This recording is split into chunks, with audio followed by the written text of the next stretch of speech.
Les amis, moins d'un an après la réélection de Trump, son slogan MAGA est omniprésent. Il s'est invité dans les négociations internationales pour la paix, sur les façades des bâtiments, il a envahi Tinder, les stades de foot et s'est même infiltré dans l'univers de Star Wars. Mais comment est-ce possible? Partons à la découverte d'un univers parallèle merveilleux, celui des MAGA.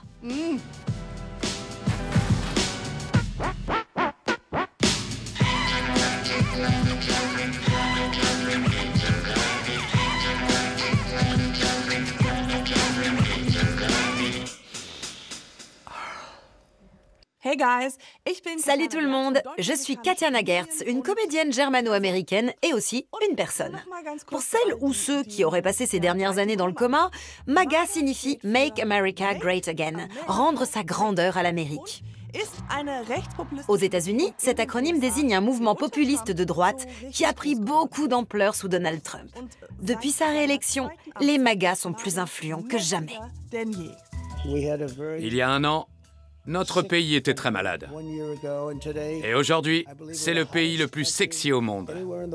Ça ne fait aucun doute. Le MAGA est roi, comme diraient les jeunes branchés.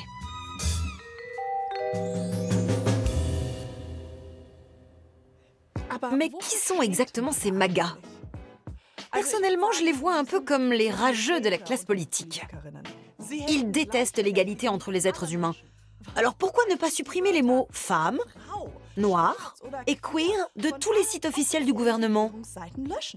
Ils traitent aussi les immigrés avec une grande sévérité et beaucoup de mépris.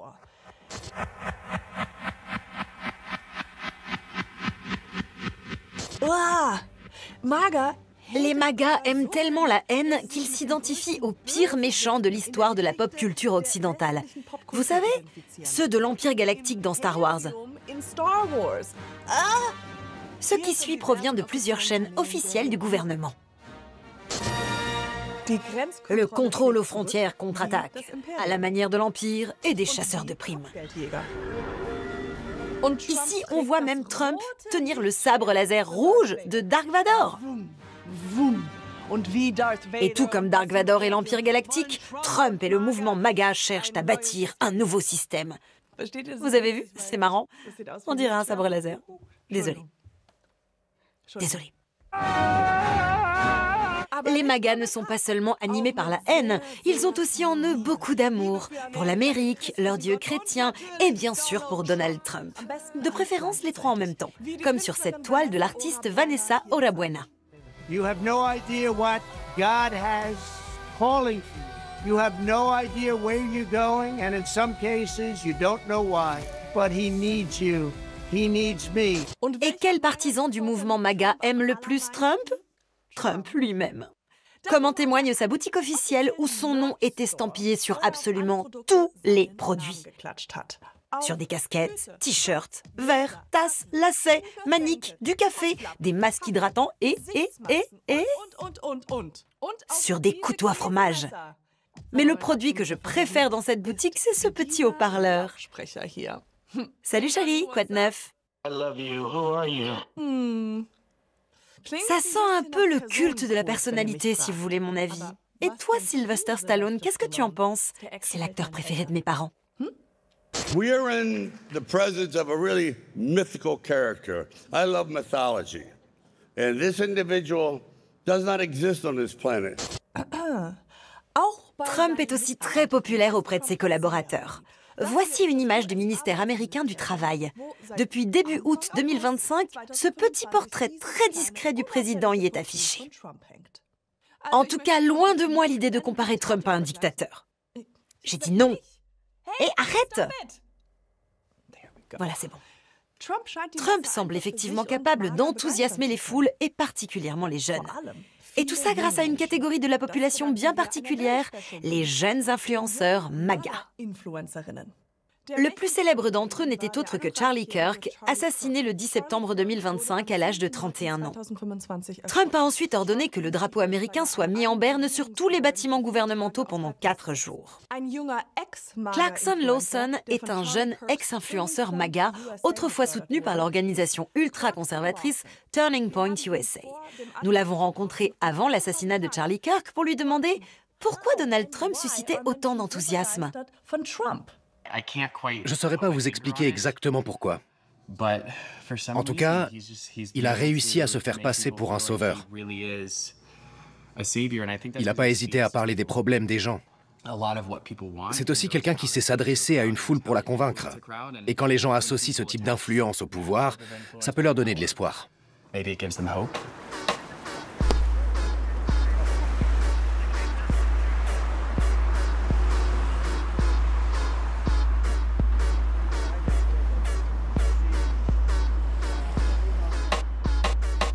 Salut tout le monde. Bienvenue à Miami. Je m'appelle Clarkson Lawson et je suis un influenceur politique. En gros, je blablate sur les réseaux.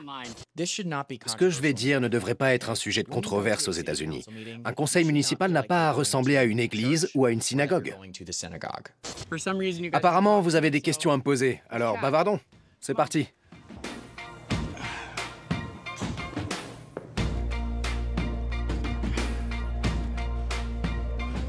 Il y a quelque temps, j'étais un influenceur MAGA assez connu.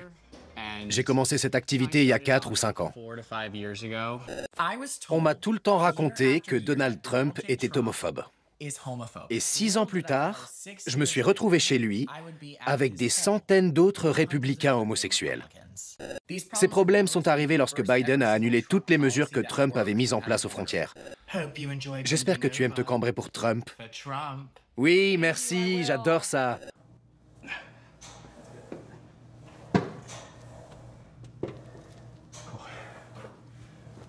Ouah, je transpire. En 2016, j'avais 18 ans et j'ai pu voter pour la première fois. À mes yeux, Trump incarnait le changement en politique. Il représentait une rupture avec l'establishment qui agace beaucoup de gens. Avec le recul, ça semble ironique, mais les personnes issues de la classe ouvrière, si longtemps ignorées dans ce pays, ont vu en lui ce changement radical que les démocrates semblaient incapables de leur offrir. Elles croyaient en Trump. Longtemps, la classe dirigeante aux États-Unis s'est focalisée sur tout ce qui était politiquement correct. Et puis, Donald Trump est arrivé en racontant ce qu'il voulait. Les gens ont réagi en disant « Eh, si j'étais politicien, je ferais exactement la même chose ». Il semblait sincère. Voilà comment il a pu se constituer sa fanbase. Parce qu'en quelque sorte, c'est un influenceur qui, comme eux, cherche à ce que vous vous identifiez à lui. Après son arrivée, la politique a radicalement changé. Il n'était plus question de progrès, mais de divertissement et de proximité. C'est ce que voulaient les Américains. Moi aussi, je voyais les choses comme ça.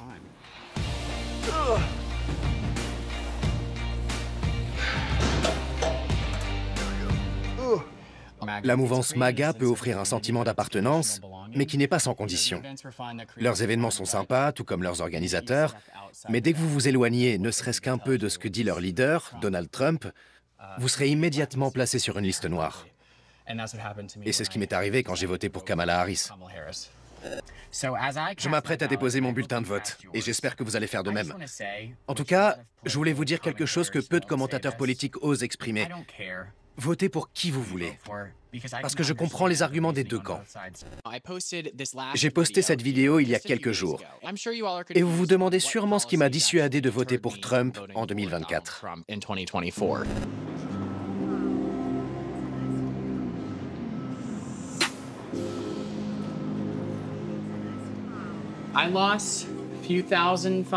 J'ai perdu plusieurs milliers d'abonnés, ainsi qu'un sponsor, soit l'équivalent de $50 000 par an. Ça fait beaucoup d'argent. Alors je trouve que c'est très ironique de m'accuser d'avoir agi pour des raisons financières. Au contraire, mon honnêteté m'a coûté très cher.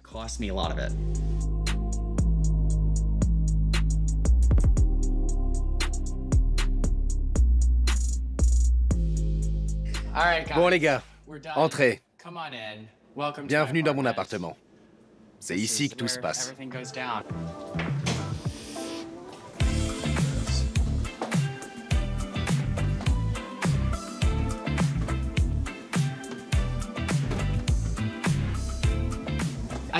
Si je me suis éloigné du mouvement MAGA, c'est à cause des élections présidentielles de 2020.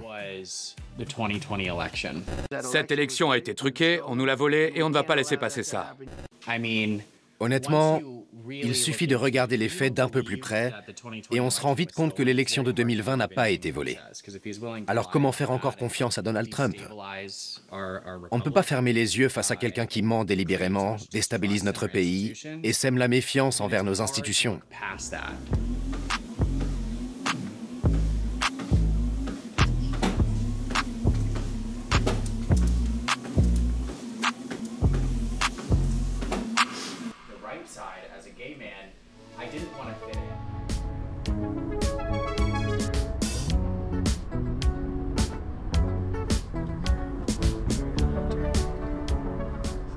Trump a toujours été un populiste.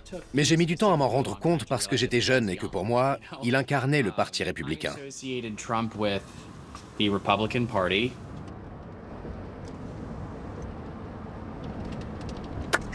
Mes lèvres sont naturelles, mais j'ai fait refaire mes dents. Je suis toujours honnête, vous voyez? J'ai été honnête avec mon vote et je suis honnête sur la chirurgie esthétique. Je pense pas que tous les partisans de Trump soient dans une logique sectaire, même si beaucoup le vénèrent comme un gourou.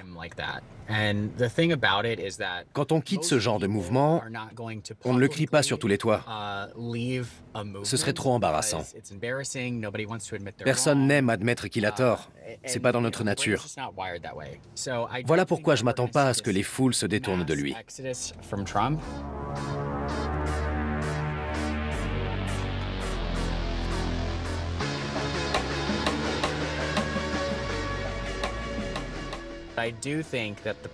Les personnes que Trump a placées dans son entourage proche aspirent à un régime autoritaire. Elles défient les décisions de justice et désignent des minorités comme bouc émissaire pour unir le reste du pays.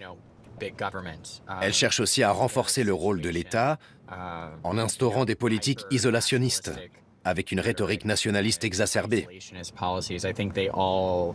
Tout ça s'apparente point par point à une politique fasciste. D'ailleurs, toutes les personnes qui s'intéressent à l'histoire doivent avoir les cheveux qui se dressent sur la tête en voyant ce que fait ce gouvernement.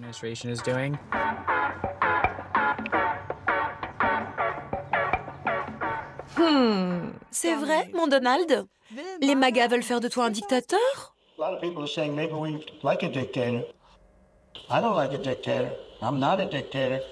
Ouf, tant mieux. Ce que beaucoup ignorent, c'est que, paraît-il, Donald Trump serait aussi un décorateur d'intérieur très talentueux. Le président est un bâtisseur dans l'âme avec un sens incroyable du détail. Règle numéro 1 de la déco selon Trump, mettre de l'or. Partout. Et même si le roi Soleil, Louis XIV en personne, déclarait « Il y a assez d'or là », Donald Trump en rajouterait encore. De l'or, de l'or, de l'or.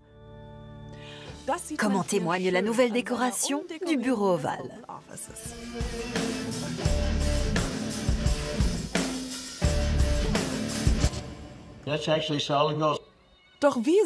C'est en observant de plus près les femmes qui entourent Trump que l'on mesure à quel point l'esthétique MAGA s'est infiltrée dans le quotidien des Américains. Cette femme en robe rouge s'appelle Kristi Noem. Elle est secrétaire à la sécurité intérieure. En 2011, alors qu'elle siégeait encore au Congrès, son style était totalement différent.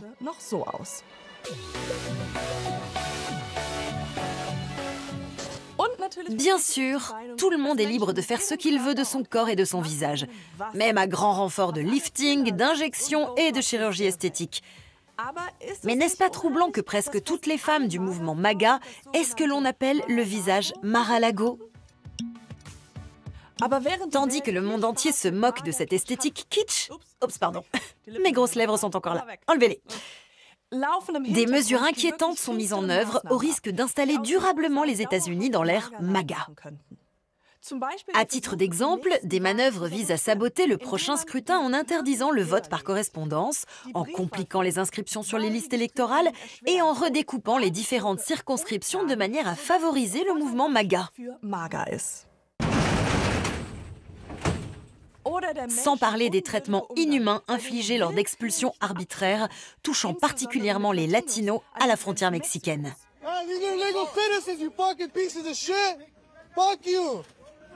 Tout cela est assez effrayant. Le sud du Texas est majoritairement peuplé de latinos. En 2024, bon nombre d'entre eux ont délaissé le Parti démocrate pour rejoindre Donald Trump. Hein? Quoi? Pourquoi? Nous leur avons posé la question.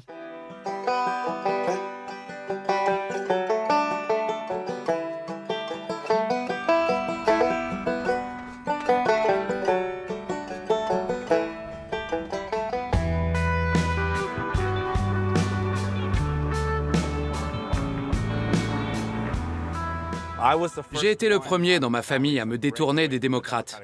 J'ai décidé de rejoindre le Parti républicain et ma mère m'a emboîté le pas. Ce que j'aime chez Donald Trump, c'est qu'il fait ce qu'il dit.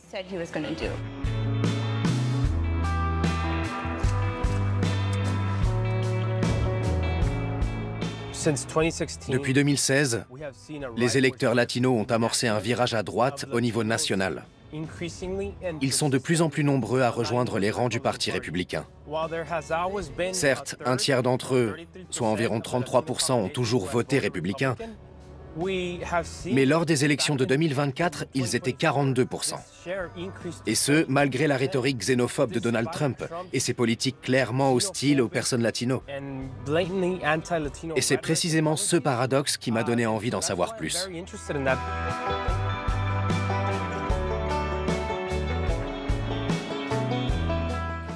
Je m'appelle Rodolfo Solis, je suis doctorant en sciences politiques et j'étudie le vote des républicains latino-américains.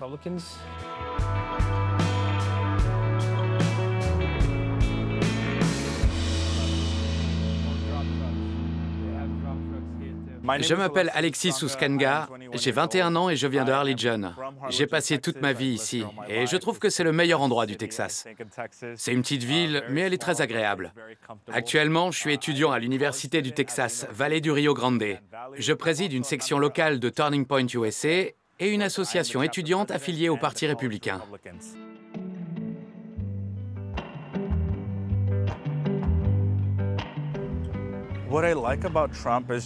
Ce que j'aime chez Donald Trump, c'est sa franchise, parfois brutale. Il dit vraiment les choses telles qu'elles sont, sans retenue. Et je pense que c'est quelque chose qui nous manquait depuis longtemps dans notre paysage politique.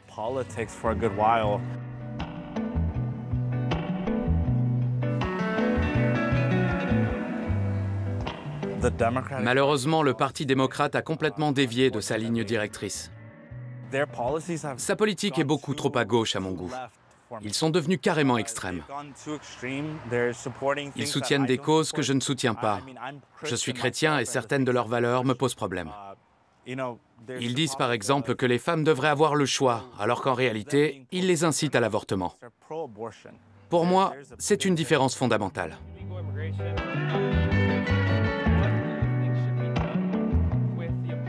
Il n'y a pas si longtemps, j'étais encore au lycée. En cours, les profs essayaient de nous endoctriner en nous parlant d'identité de genre. Et aujourd'hui, à l'université, ils veulent nous faire croire que les États-Unis ne sont pas le plus grand pays du monde. Alors que moi, je suis convaincu du contraire.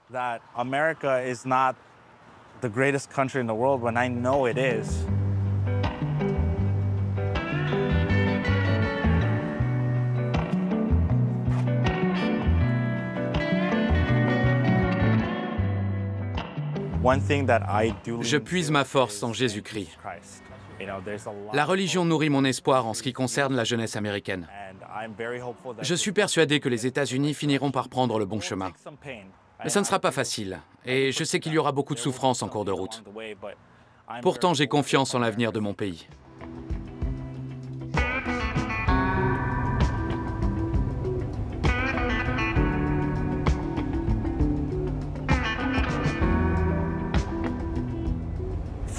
Depuis 2019, j'ai mené beaucoup d'entretiens avec des latinos républicains dans le cadre de ma thèse de doctorat.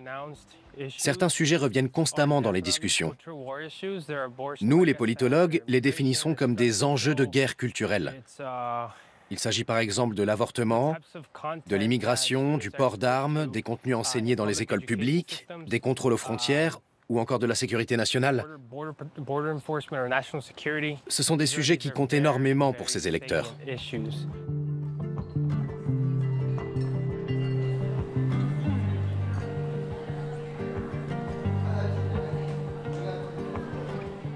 Je m'appelle Selena Cisneros. Je vis depuis 25 ans à Brownsville, dans le sud du Texas, où je suis née et j'ai grandi.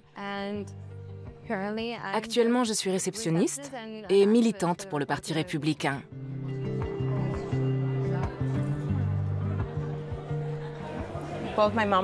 Mes parents ont toujours voté démocrate. On leur a raconté que c'était un parti qui œuvrait beaucoup pour nous et qu'il fallait les soutenir.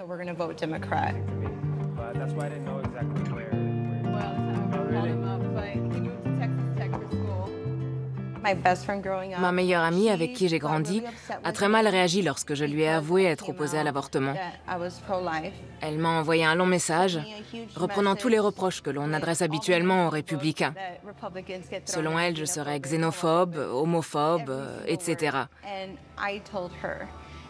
Je lui ai répondu que je respectais son opinion, mais que je n'avais pas envie de perdre notre amitié en raison de mes convictions.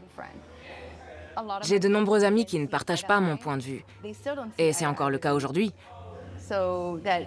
Mais plusieurs d'entre eux ont préféré couper les ponts avec moi.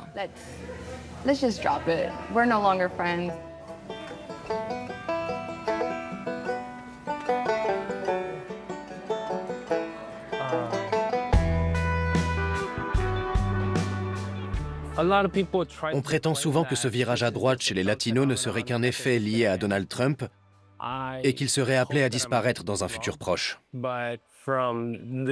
Alors j'espère me tromper, mais d'après mes recherches et plusieurs études en sciences politiques, ce ne serait en réalité que le début. En tout cas, dès lors que les électeurs américains nouent des liens durables et stables avec un parti politique, c'est très difficile de revenir en arrière.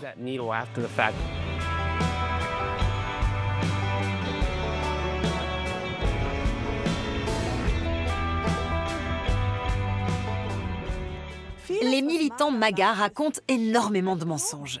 Et qui maquille la vérité mieux que personne? Caroline Leavitt, la porte-parole de Trump et sa fan numéro 1. Il serait grand temps d'attribuer le prix Nobel de la paix à Donald Trump. Durant l'été 2025, elle a détourné certains chiffres de manière tellement spectaculaire qu'on pourrait qualifier ses propos de véritables pirouettes. En juillet, elle a annoncé que grâce à la politique douanière et fiscale de Trump, 435 000 emplois avaient été créés dans le pays, rien qu'en mai et juin 2025. Le président Trump est en train de reconstruire la plus grande économie de l'histoire mondiale.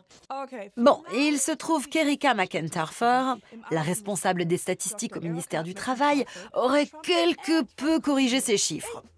Rien qu'un tout petit peu. Elle a annoncé qu'en réalité, 33 000 emplois avaient été créés et non 435 000.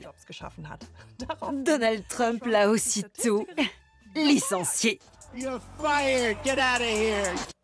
Mais elle est loin d'être la seule dans ce cas. Quiconque exprime une opinion trop éloignée de celle du président doit s'attendre à être censuré. Et depuis peu, c'est le monde de l'art qui en fait les frais. Le gouvernement Trump continue de passer au crible les contenus des musées de la Smithsonian Institution de Washington. Nous avons envoyé une lettre au groupe des musées Smithsonian. Dans ce courrier, nous exigeons des informations sur toutes leurs expositions et panneaux explicatifs. Cela nous permettra d'identifier leurs erreurs. Nous allons redonner aux musées et à Washington leur grandeur d'antan et les rendre conformes aux attentes du président.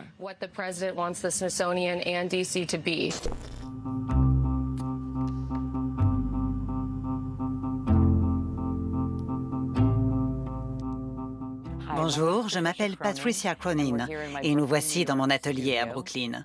Je suis artiste et une professeure reconnue au Brooklyn College, qui fait partie de l'Université de la ville de New York. Un décret signé par Donald Trump stipule que les œuvres d'art des musées Smithsonian doivent être examinées, en particulier celles qui afficheraient une idéologie anti-américaine. Ce document va encore plus loin, en ajoutant que ces œuvres devront être éliminées. Mais qu'est-ce que ça veut dire au juste?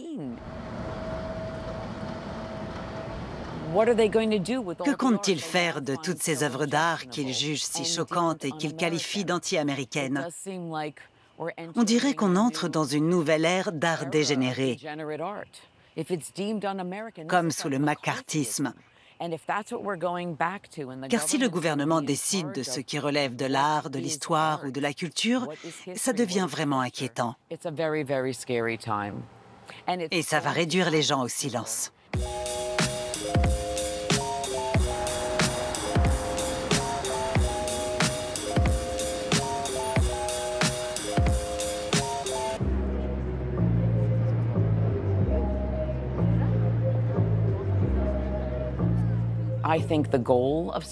Le but de cette censure, c'est de faire taire et d'éliminer les voix qu'ils ne veulent pas entendre.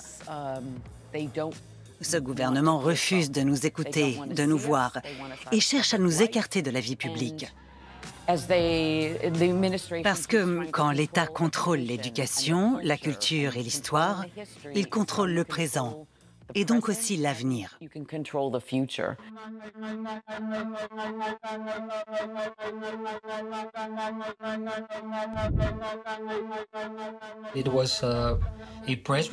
La Maison-Blanche a publié un communiqué de presse avec la liste des œuvres qu'ils souhaitaient faire disparaître des musées.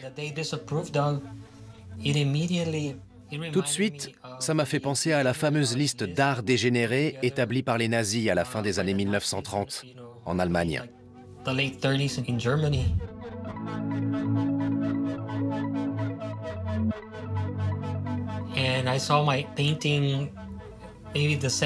En deuxième position sur cette liste, j'ai découvert l'un de mes tableaux. Au début, j'ai été surpris, mais aussi un peu fier qu'une de mes œuvres ait été rejetée par l'administration Trump. Je considère d'ailleurs ce rejet comme une vraie distinction honorifique.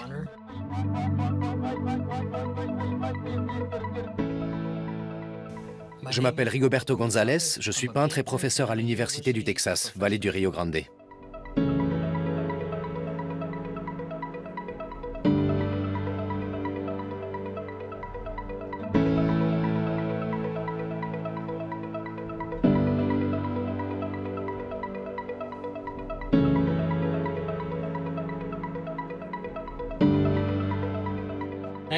Je me définis comme un réaliste. Je n'ai fait que montrer la réalité de la situation à la frontière. Je n'ai rien glorifié. J'ai simplement montré les choses telles qu'elles sont.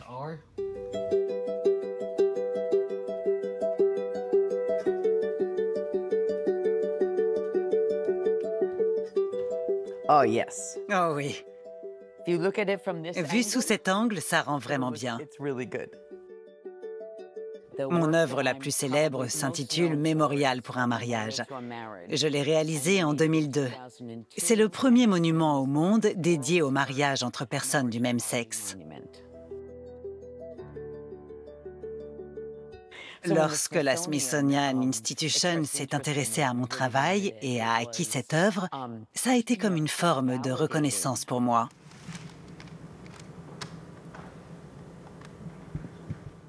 La Smithsonian Institution est au sommet de la hiérarchie des musées aux États-Unis.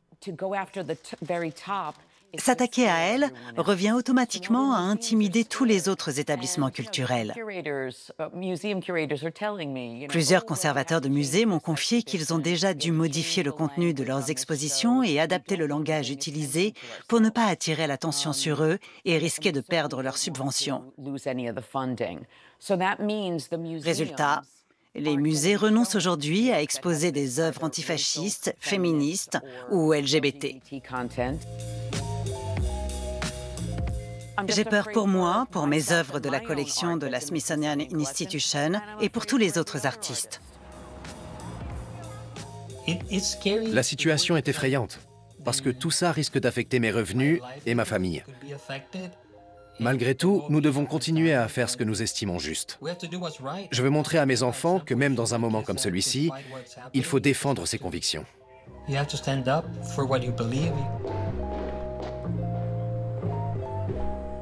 Mon projet pour l'avenir, c'est de ne pas abandonner. Vous savez quoi? c'est peut-être pas si mal de faire un peu de place dans les musées. La Maison-Blanche publie actuellement des séries entières d'illustrations magnifiques réalisées à l'aide de l'intelligence artificielle dans un style délicieusement kitsch et conservateur, tout droit sorti des années 30 ou 40. Bon, on approche de la fin de cette émission et j'ai pas envie de répéter à quel point toute cette situation me rend malade. Mais c'est peut-être aussi tout ce fromage qui me donne la nausée. Alors, que faire maintenant? Comment nous, les Américains, pouvons-nous sortir de ce pétrin? Hein? Comment? C'est comme si... Ah, ta gueule! Oups! J'ai fait tomber Trump.